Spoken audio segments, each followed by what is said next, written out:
নমস্কার বন্ধুরা, আমাদের পৃথিবীতে এমন কিছু জায়গা আছে যা দেখলে বিশ্বাস করা কঠিন যে এগুলো মানুষের তৈরি।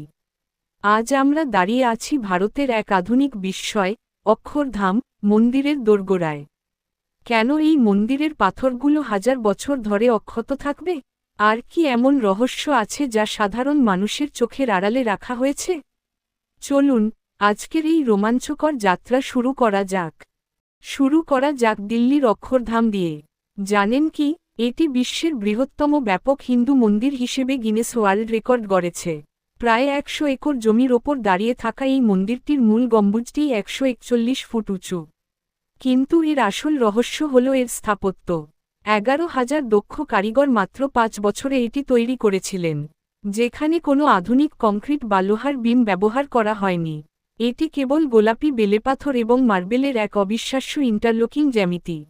তবে দিল্লির এই বিশালতার অনুপ্রেরণা কিন্তু এসেছিল গুজরাটের গান্ধীনগর থেকে। আহমেদাবাদের ঠিক পাশেই অবস্থিত এই মন্দিরটি 1992 সালে তৈরি হয়েছিল। এটিই ছিল ভারতের প্রথম এই ধরনের বিশাল মেগা স্ট্রাকচার।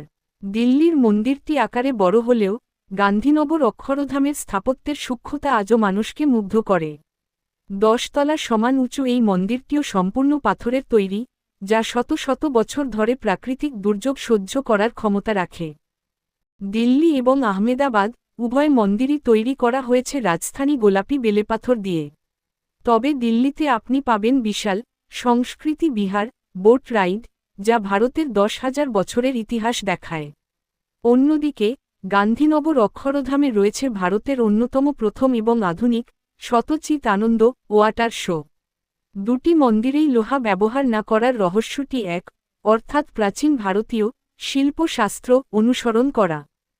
দিল্লি মন্দিরের নিচে রয়েছে 148টি পাথরের হাতি বা গজেন্দ্র পীঠ।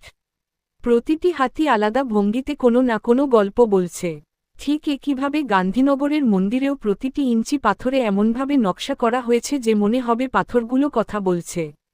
বিশেষজ্ঞরা অবাক হন এটা ভেবে যে কোনো কম্পিউটার বা আধুনিক মেশিন ছাড়া সেই সময় কিভাবে এত নিখুঁতভাবে এই মন্দিরগুলো ডিজাইন করা হয়েছিল।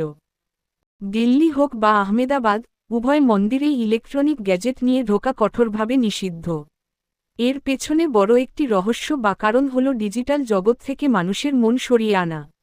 আপনি যেন কেবল পাথরের কারুকার্য আর আধ্যাত্মিক প্রশান্তিতে ডুবে থাকতে পারেন, তার জন্যই এই গোপনীয়তা বজায় রাখা হয়।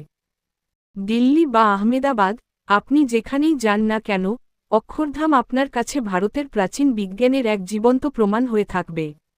এই মন্দিরগুলো আমাদের শেখায় যে আধুনিক প্রযুক্তি ছাড়াও কিভাবে বিশ্বসেরা স্থাপত্য তৈরি করা সম্ভব। অক্ষরধামের এই স্থাপত্য আর ইতিহাস আমাদের বারবার মনে করিয়ে দেয় যে ভারতের গৌরব কতটা প্রাচীন এবং শক্তিশালী। আজকের এই ভিডিওটি আপনার কেমন লেগেছে তা কমেন্ট বক্সে জানাতে ভুলবেন না। যদি আপনি নতুন কিছু জেনে থাকেন, তবে ভিডিওটি লাইক করুন এবং আপনার প্রিয়জনদের সাথে শেয়ার করুন। আর আমাদের এই ছোট পরিবারে যুক্ত হতে এখনই সাবস্ক্রাইব করে পাশে থাকা বেল আইকনটি টিপে দিন। দেখা হচ্ছে পরবর্তী কোনো রহস্যময় ভিডিওতে। ততক্ষণ ভালো থাকুন, সুস্থ থাকুন। ধন্যবাদ।